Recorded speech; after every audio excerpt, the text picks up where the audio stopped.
বর্তমানে চলমান কোটা সংস্কার আন্দোলনকে কেন্দ্র করে ছাত্রদের সঙ্গে একত্রতা ঘোষণা করে রাজপথে নামলেন ঢালিউড কুইন শবনম বুবলী।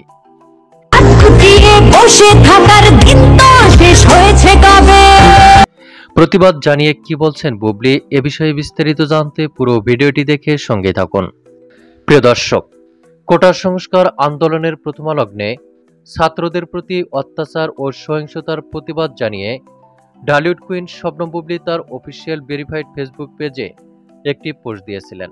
ঢাকা বিশ্ববিদ্যালয়ের লোগো পোস্ট করে ক্যাপশনে লিখেছিলেন, শিক্ষার্থীদের রক্ত ঝরবে কেন। চিত্রনায়িকা শবনম বুবলীর এমন পোস্টে প্রশংসা কুড়িয়েছেন সকল ভক্ত দর্শক ও শুভাকাঙ্ক্ষীদের। এর মধ্যে আবারও কোটা সংস্কার আন্দোলনকে কেন্দ্র করে ছাত্রদের সঙ্গে একত্রতা ঘোষণা করে রাজপথে নেমেছেন ঢালিউড কুইন শবনম বুবলী। যদিও এটি কোনো বাস্তব চিত্র নয়, তবে ছাত্রদের সোচ্চার ও গর্জে ওঠার এবং কি প্রতিবাদী হওয়ার একটি ভিডিও প্রকাশ করেছেন সোশ্যাল মিডিয়ায়।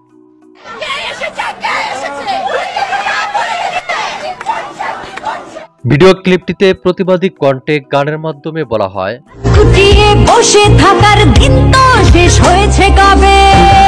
হাত গুটিয়ে বসে থাকার দিন তো শেষ হয়েছে কবে। এখাসা ভাঙতে হবে, এসিকল ছিঁড়তে হবে, অনিয়মের দেওয়াল ভেঙে স্বদেশটাকে গড়তে হবে। এভাবেই চলমান কোটা সংস্কার আন্দোলনে ছাত্রদের সঙ্গে একাত্মতা ঘোষণা করেছেন বুবলী। তো প্রিয় দর্শক, চলমান প্রস্তুতি নিয়ে বুবলীর প্রকাশিত ভিডিও দেখে আপনার কি মন্তব্য তা আপনার ধারণা মোতাবেক কমেন্ট করে জানিয়ে দিন নিচের কমেন্ট বক্সে।